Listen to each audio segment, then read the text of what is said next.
Bom dia, companheiros. Bom dia, Célia. Bom dia, Nivaldo.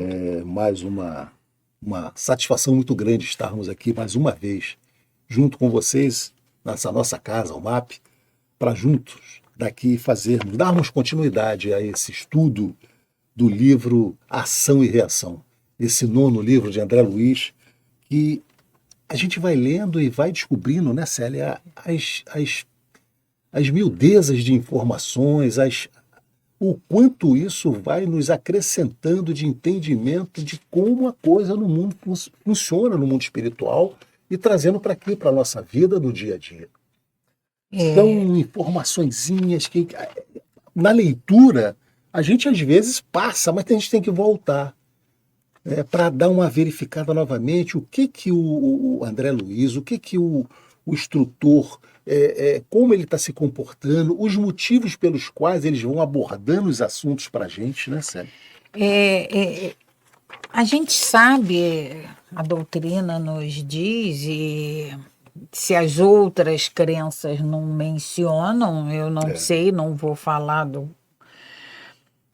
das outras, mas a gente sabe, estudando a doutrina espírita, que daqui da matéria a gente não leva nada. Nascemos, né, sem nada a trazer. E vamos retornar. De material, né, Célia? Vamos de levar material. O que a gente angariar de conhecimento. E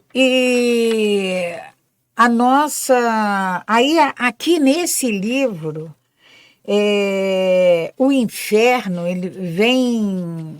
André Luiz vem realçando nesse livro, Ação e Reação, que o inferno ou o paraíso é de acordo com a nossa consciência. Está dentro de nós.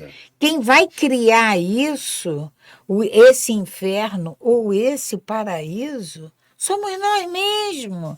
Então, isso aí, ao mesmo tempo que é um acalento,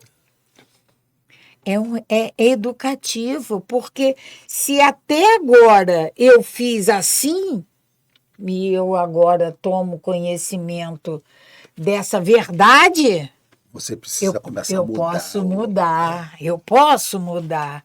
Eu não tenho que ficar me lamentando do que eu fiz lá atrás. Eu posso fazer uma nova história. Então você veja essa informação, nós estamos no capítulo 3 ainda do livro, iniciando, né? E o André Luiz traz para nós essa intervenção na memória. E ele porque fala isso não se apaga. Isso não se apaga. A nossa mente, tudo que... Célia, até de todas as vidas que tivemos, está tudo arquivado na nossa mente. O cérebro é do corpo humano. Esse vai ser destruído. Mas a mente é do espírito. E esse HD, esse grande HD, que é essa memória, vai registrar desde lá da nossa criação. Está tudo guardadinho. E esse HD, a gente não deleta. Não a gente tem como não deletar. A gente limpar, não apagar. Formata, não tem como formatar. Tem sim como formatar, mudando de comportamento, de atitude. Em determinados momentos, nós vamos, evidentemente, acessar esse conhecimento que tem lá, e a gente corrigir o que precisa ser corrigido. Mas ele vai ficar lá, é o nosso HD, é a nossa vida, é a nossa memória. Ainda... essa memória que... Ainda utilizando o computador que a gente está mencionando, sabe aquele ponto em que a gente cria uma... retrocede o computador há algum tempo atrás, é a mesma coisa, a gente acessa... A gente pode fazer essas intervenções. E muda. Isso normalmente é muito feito quando nós estamos no mundo espiritual e precisamos refazer o nosso planejamento reencarnatório. Então a gente é permitido que a gente retroceda para que a gente possa retroceder para a gente perceber o que nós deixamos de fazer ou o que fizemos não deveria ser feito e a gente fazer um novo planejamento corrigindo tudo isso. Não é? Mas esse capítulo 3, Célia, é muito interessante porque essa intervenção da memória, o André Luiz traz para nós aqui situações muito interessantes, né? Como, por exemplo, quando eles estão lá na Mansão Paz e chega o espírito dizendo da rebelião ou da crise que aqueles espíritos desencarnados estavam sofrendo. Os acolhidos na Mansão Paz. E eles estavam tendo lá uma loucura por telepatia, né? Era loucura por telepatia alucinatória. E por que eles estavam tendo isso? Por influenciação, né? Ainda não encontraram suficientemente fortes para resistir aos impactos das forças perversas que lhes são desfechadas à distância. Pode ser de encarnados ou desencarnados. Exatamente. Então, o cuidado, Célia, que a gente precisa ter, e o entendimento, a compreensão que a gente precisa ter dessas pessoas que já desencarnaram. Porque muitas das vezes a gente morre de desafetos nossos. Pessoas que já fizeram alguma coisa para nós. E muitas das vezes a gente, bem feito, a gente fica aqui já foi vibrando. Tarde. Já foi tarde, foi pouco. Não valia nada. Não valia nada. Isso tudo chega para ele, causando essas interferências aqui à distância. E nos comprometemos com isso. E nós vamos, claro, olha qual é o nosso livro, Ação e Reação. Se nós agirmos dessa forma, nós vamos ter que responder por isso numa determinada hora. A gente precisa ter em mente que toda ação vai corresponder a uma reação. Então, isso aí, Célia, qual é o... É lei física. Qual é o remédio, qual é a fórmula que Jesus deixou para nós? Perdoar os nossos inimigos como nós queremos também sermos perdoados. Porque a gente já errou muito. Se nós abrirmos o Evangelho, principalmente o Evangelho segundo o Espiritismo, e formos, desde o início, e formos contar quantas vezes fica mencionado ali, amai-vos uns aos outros, amai-vos uns aos outros. Não é amar só quem nos ama, não. É amar uns aos outros. Você tocou no ponto que é muito fácil, né? Mas você ama, eu amo o companheiro, os filhos, a mãe, o pai, o irmão. Mas nós temos que amar indistintamente. Porque nós viemos aqui para aprender a amar. Jesus veio nos ensinar a amar. Nós temos que amar os nossos filhos como o filho do vizinho. Como aquela criatura que está lá no outro país que a gente nem conhece ainda. Como a gente ainda não consegue fazer isso, vamos ficar reencarnando. Esse mundo que nós vivemos vai continuar sendo um mundo de provas e expiações até que a gente melhore. Essa sintonia mude. Né? Só quando tiver um percentual de mudança é que a gente vai estar num mundo de regeneração. Um percentual grande. Porque esse percentual hoje, já existe. O percentual do mal supera o do bem. A regeneração, Célia, nós vamos estar com o percentual do bem superando o mal. Ainda no regeneração, ainda existirá o mal, sim. Mas o bem já vai superar. E a gente ainda tem aqui, Célia, ainda nesse capítulo, né, que nós vimos semana passada, a questão do caso Jonas, que é um espírito que precisa reencarnar, está programado, a mãe está grávida, mas chega então, e ele saiu da Mansão Paz, porque nós vimos que não existe no mundo, no planeta espiritual, no mundo espiritual, um departamento só de reencarnação. Todos as colônias, as bases, né, e as colônias derivadas, elas procedem com seus instrutores às reencarnações. E na colônia, na Mansão Paz, o espírito Jonas, que saiu de lá, está para reencarnar, chega então uma informação de que a mãe que está grávida já tentou 4 vezes o suicídio. Não, o aborto. O aborto, desculpe. Ela já tentou 4 vezes o aborto. Né? E por quê? O Druso pergunta, por quê? Porque ela percebe, diz assim, que a mãezinha sentindo os fluidos grosseiros desse espírito, ela não quer, ela sente uma repulsa. E aí, como a gente sabe que nos ligamos por afinidade, não, essas energias grosseiras deve ser um motivo muito forte para ela querer fazer isso. Sim, mas deve ter outras outra coisa implicações. importante, né, Célia? Se foi feito esse planejamento para que esse espírito Jonas nascesse nessa mãe, é porque algo do passado os ligam. Eles precisam desse reajuste. E nós vamos ver isso aqui. Por quê? Agora, de qualquer maneira, Nivaldo, o aborto é deplorável. Com certeza, em todos os sentidos, de qualquer forma, independente do estado, porque hoje a medicina está muito avançada, Célia, e aí você identifica lá que o feto está assim, ou está assado, está anencéfalo, por exemplo, mas é aquele período, aquele tempo, talvez até só da gravidez e ele nascer, que ele precisa. Esses 9 meses. E a gente precisa entender isso. Nada é por acaso. E aí vai ser por acaso quando acontecer conosco? Não.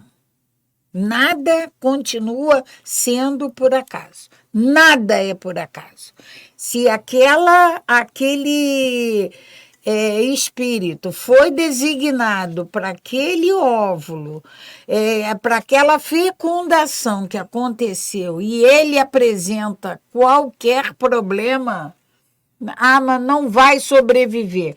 Mas ele precisa desse tempo. Ele precisa desses 3, 4 meses, ele precisa de 9 meses de gestação, mais 15 minutos de vida, meia hora de vida, 3 dias, 15 anos.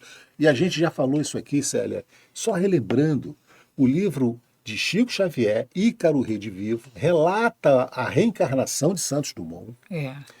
Em que ele, após a morte como Santos Dumont, ele chega no plano espiritual muito mal, porque ele desencarna com esclerose múltipla, provocada pela grande decepção que ele teve aqui na Terra, por não ter sido reconhecido mundialmente como o pai da aviação, e por ter visto o invento dele sendo utilizado para as guerras. Então aquilo causou nele uma revolta tão grande que ele desenvolve uma esclerose múltipla e o espírito dele chega no mundo espiritual em condições deploráveis.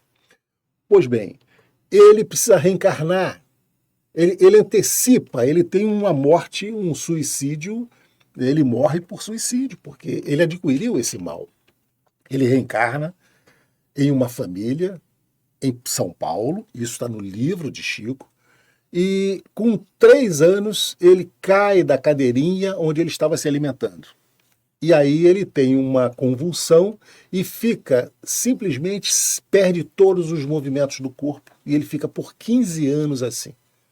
E no livro, Chico, o espírito explica que, ou ele mesmo explica que esse tempo de 15 anos era o que ele precisava para resgatar a sua encarnação passada e harmonizar o seu perispírito que tinha desencarnado nessa condição muito precária. Então você veja só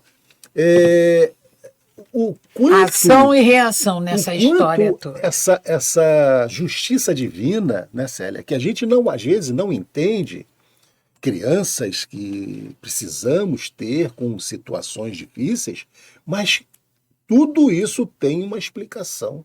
Tudo é fruto de uma ação e reação.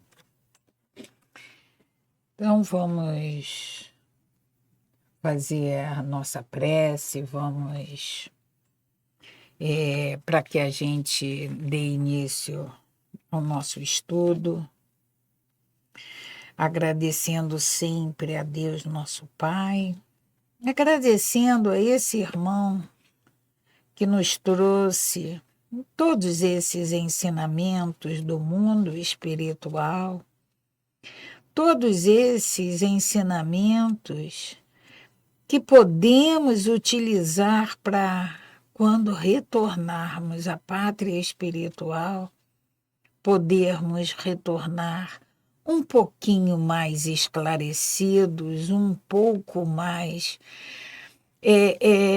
senhor da situação que passaremos a viver, que não é uma situação nova. Já estivemos, já fomos e voltamos várias vezes. Mas agora, nessa encarnação, estamos tendo a oportunidade, a misericórdia do nosso Pai nos oferece essa oportunidade desse aprendizado. Que possamos, que tenhamos a sabedoria para assimilarmos esses ensinamentos, para que possamos retornar à pátria espiritual um pouquinho que seja mais esclarecido do que quando aqui chegamos. Que assim seja, graças a Deus. Graças a Deus. E nós paramos lá no capítulo, nesse capítulo 3, como já estávamos dizendo, nós vamos dar continuidade a essas informações aqui que esse livro, André Luiz, nos traz, né? Nós paramos, Nivaldo, com André, com Druso, ainda esclarecendo algumas coisas a André Luiz. Um pouquinho antes, André Luiz... Para a gente pegar o início, está falando sobre Jonas, sobre a encarnação de Jonas. E André Luiz, como sempre, ele indaga tudo. E vamos voltar um pouquinho. E nesses casos, aduziu o instrutor Druso, dispõe de necessária delegação de competência para resolver os problemas dessa espécie?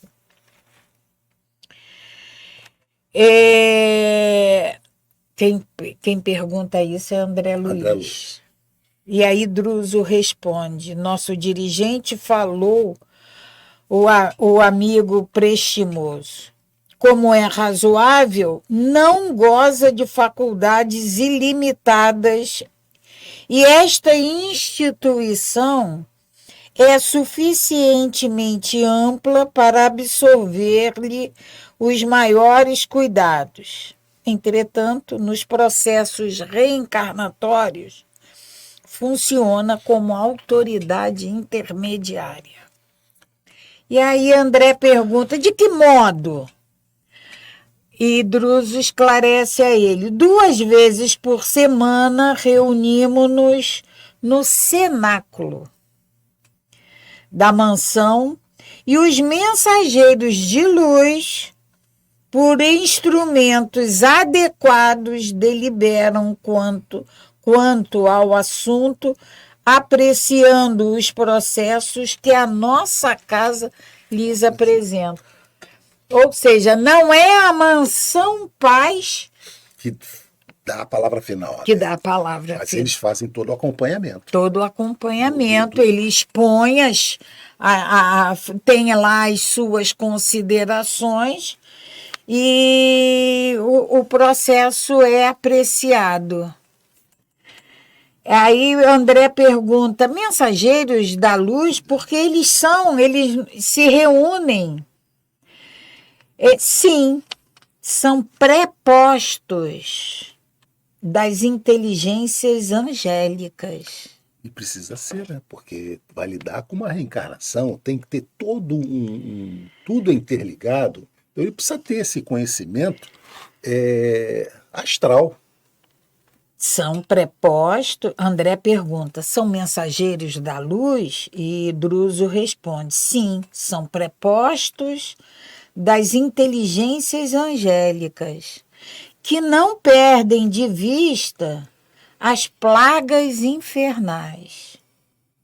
Porque, ainda que gênios da sombra não os admitam, as forças do céu velam pelo inferno, que a rigor existe para controlar o trabalho regenerativo da Terra. É muito trabalho.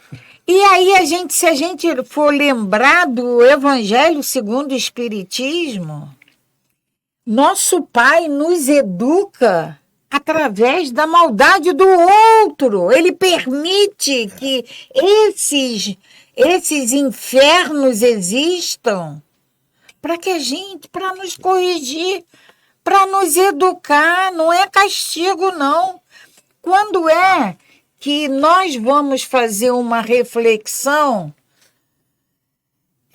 por que eu sofro tanto?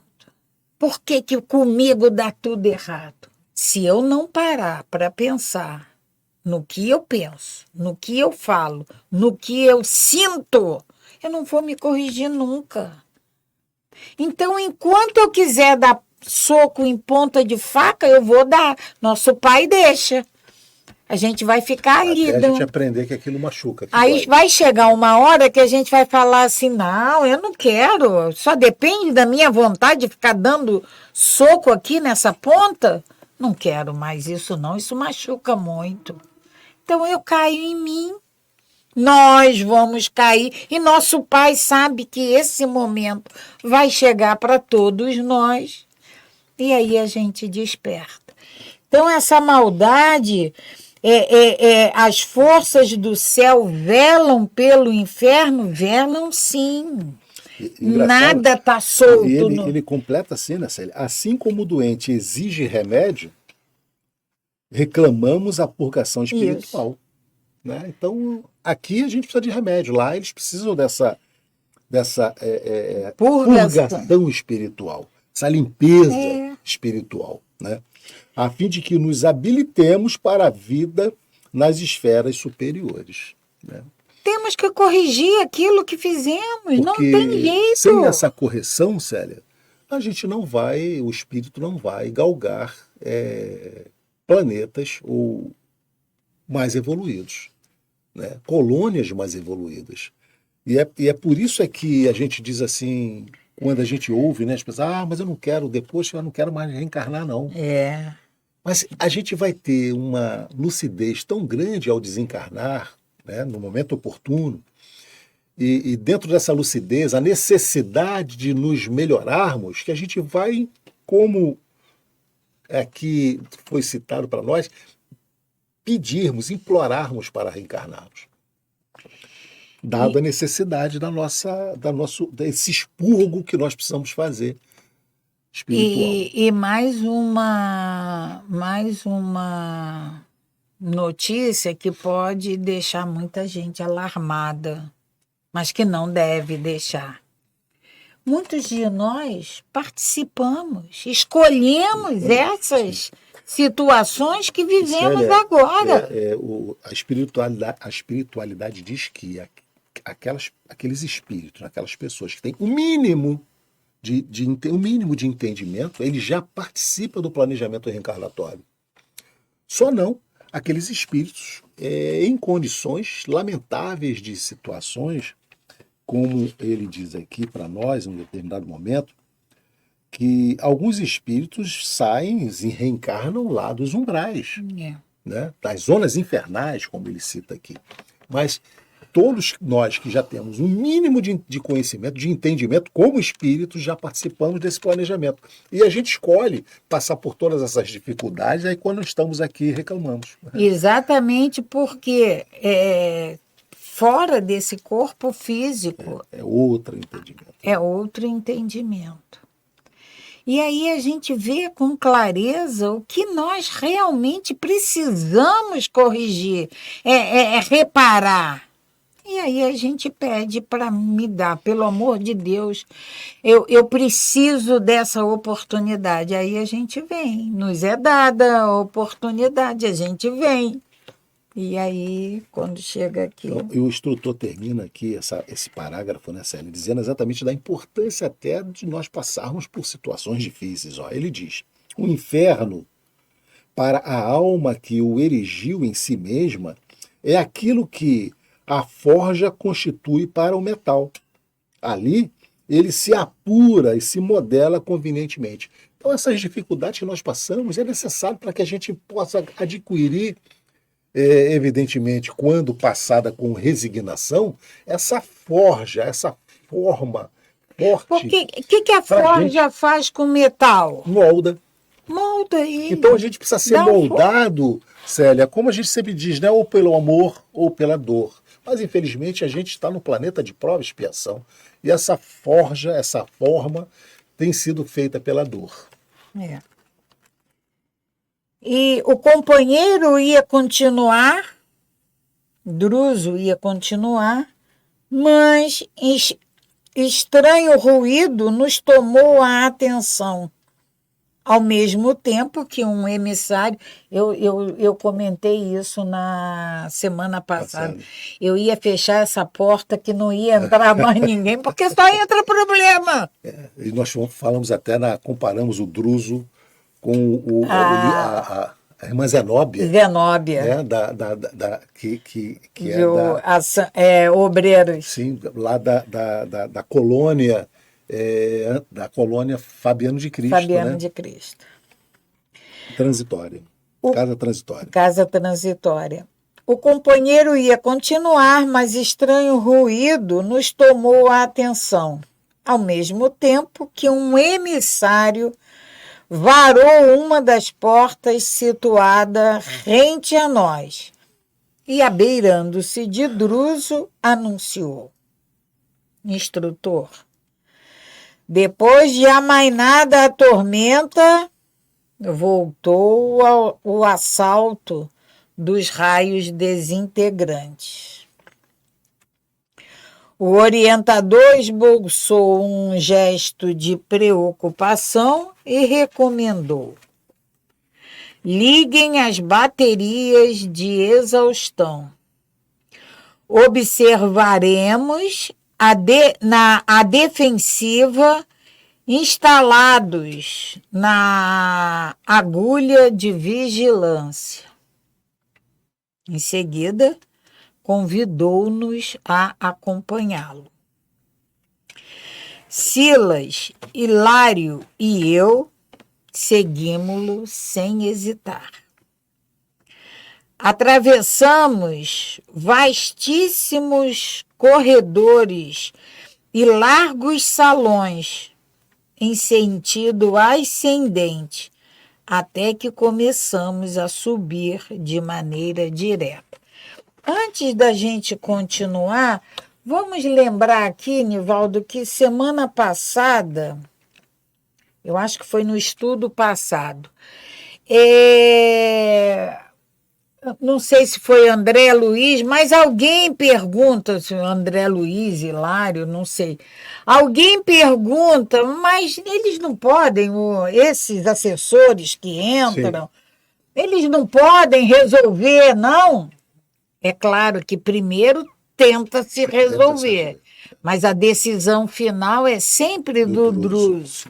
Como nesse caso aqui, para esse assalto dos raios desintegrantes, para ligar essa bateria de defesa, só aí com a autorização do Druso. Célia, é claro que há toda uma organização, claro, e há toda uma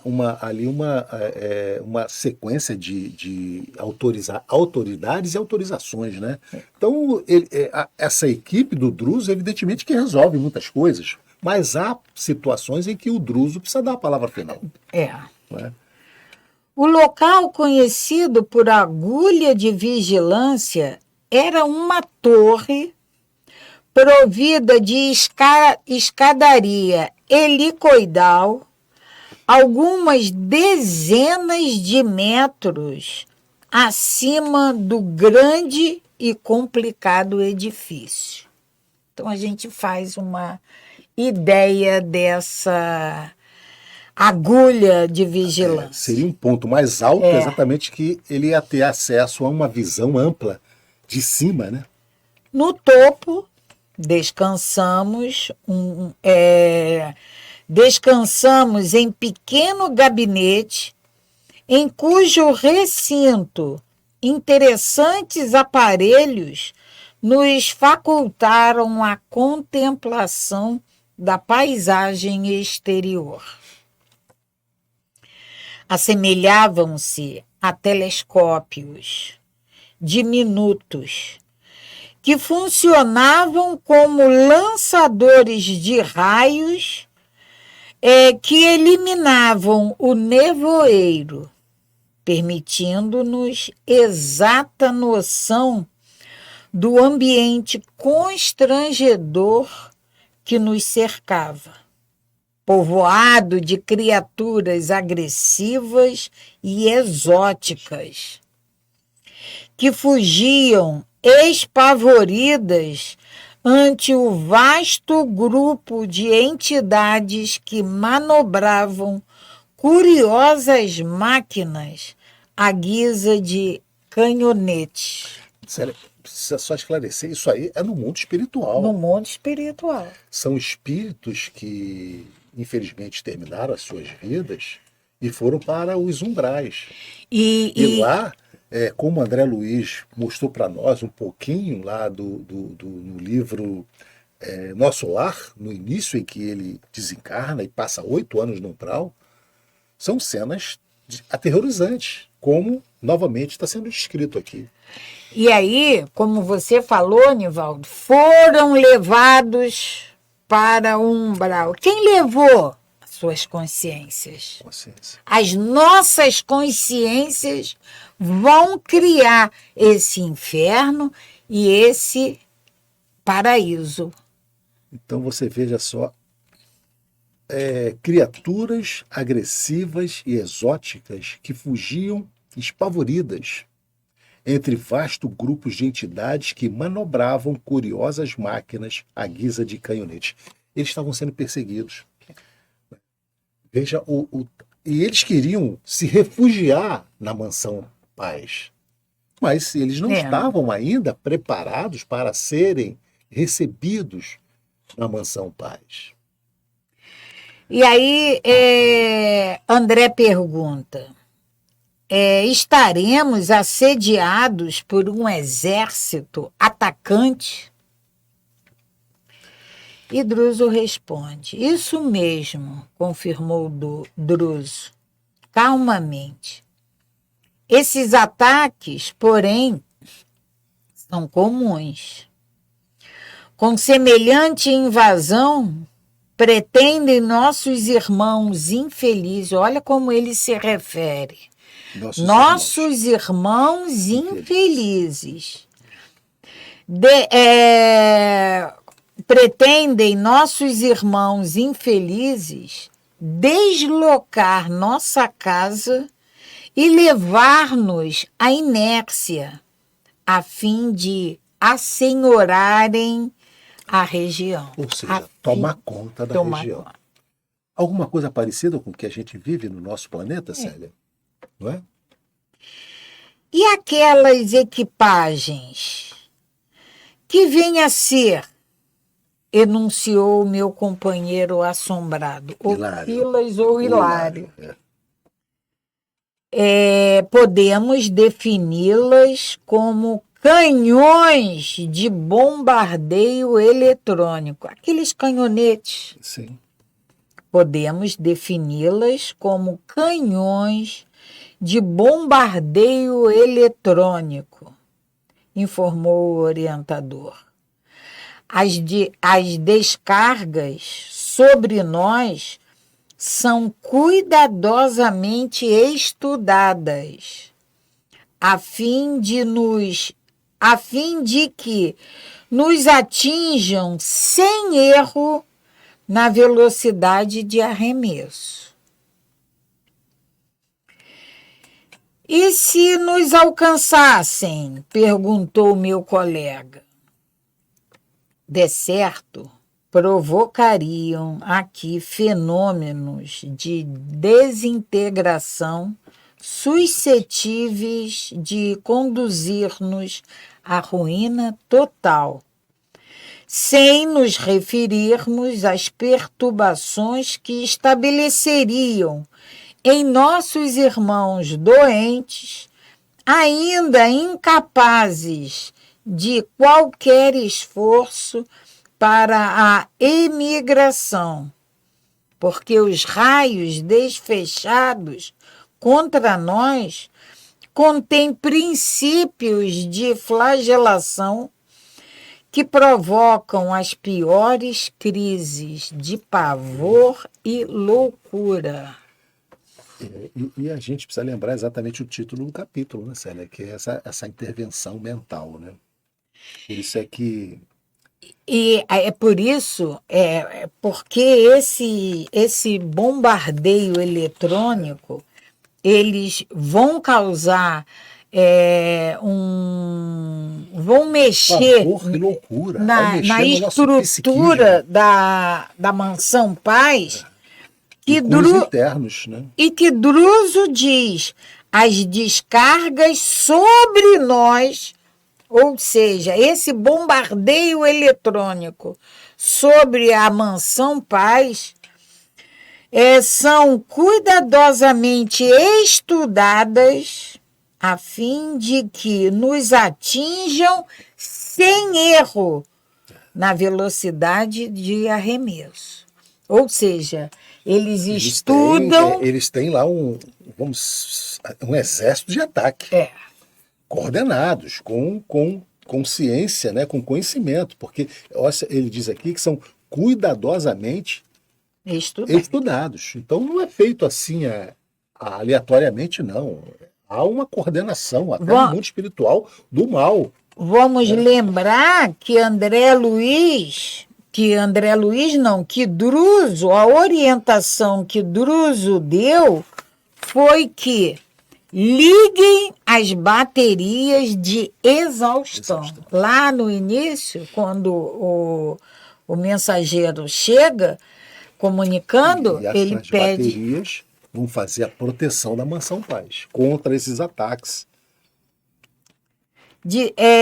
Continuando, não longe de nós, ruído sortuno vibrava na atmosfera. Tínhamos a impressão de que milhares de projéteis invisíveis cortavam o ar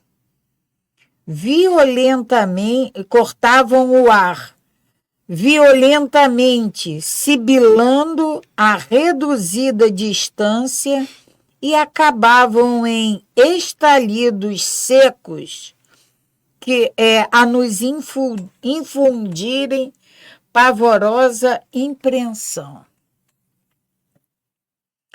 Talvez porque Hilário e eu demonstrássemos insofreável espanto, Druso ponderou paternal. Estejamos tranquilos. Nossas barreiras de exaustão funcionam com eficiência. Já devia ter passado por essa situação várias Como vezes. ele diz, é comum, como ele diz aqui, é comum, era isso mesmo, confirmou Druso calmamente. Esses ataques, porém, são comuns. Eles já estavam habituados a isso. Nossas barreiras, estejamos tranquilos. Nossas barreiras de exaustão funcionam com eficiência.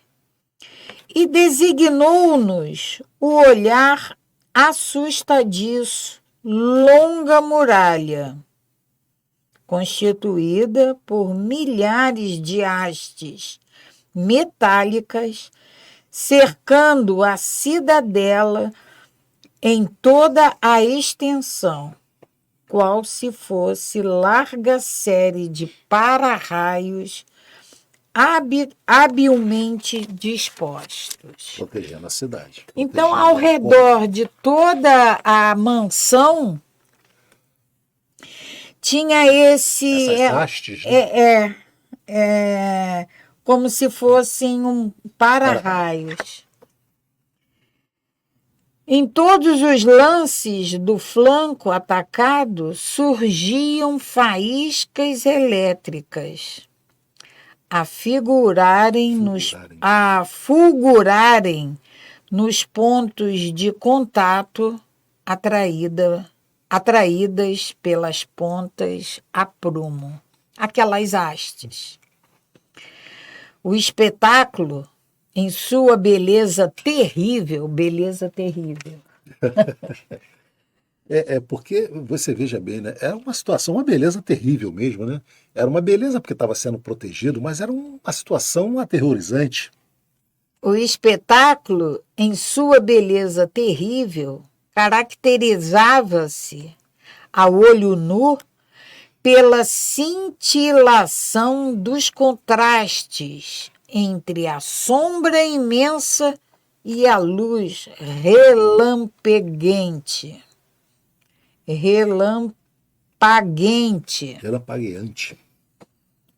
Os conflitos aqui são incessantes. Ou seja, tem sempre. Nossa, se imagina. Disse-nos o orientador com dignidade serena. No entanto, temos aprendido nesta mansão que a paz não é conquista inércia, mas sim fruto do equilíbrio entre a fé e o poder divino e a confiança em nós mesmos no serviço pela vitória do bem. E a gente fica achando que a paz é assim, pede a paz, a gente canta música aqui na nossa casa, a paz do mundo, e a gente não faz nada por essa paz. E Druso vem dizendo aqui que ela é fruto entre a fé no poder divino e a confiança em nós mesmos, no serviço. No serviço pela vitória do bem. Ou seja, é trabalho. Mas a gente acha que ela vai cair do céu. Nesse instante, porém, um servidor da casa penetrou no recinto e disse: Instrutor Druso, conforme as recomendações havidas, o doente recolhido na noite passada foi instalado no gabinete de socorro magnético, aguardando-lhe a intervenção. Conseguiu dizer algo? Não. Continua apenas com os gemidos periódicos. Nenhum indício de identificação?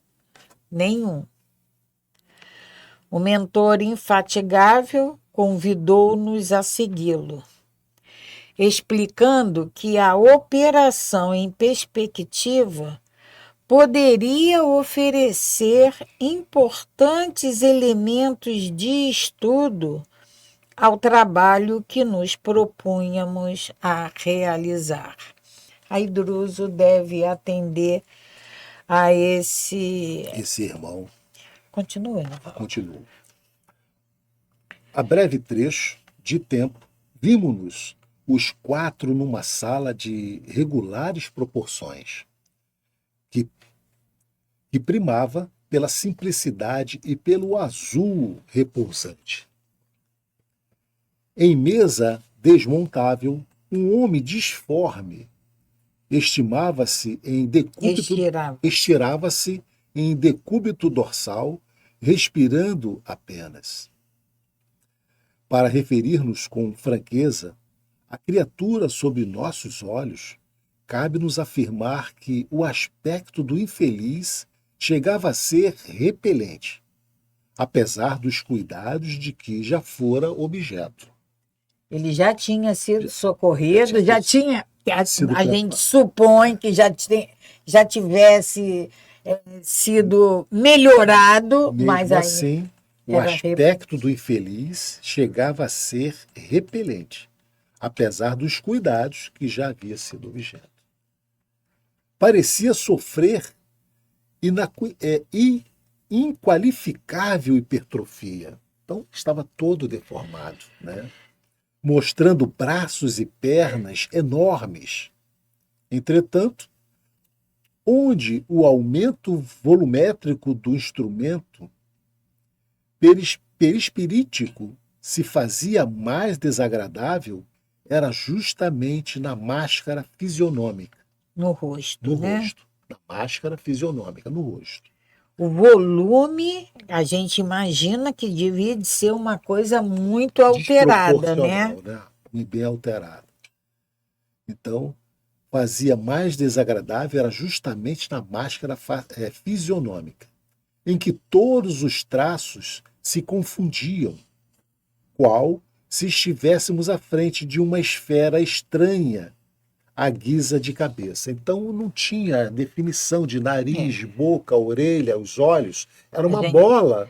Eles como ele sabiam define. que era uma cabeça, mas André Luiz disse qual se estivéssemos à frente de uma esfera estranha à guisa de cabeça.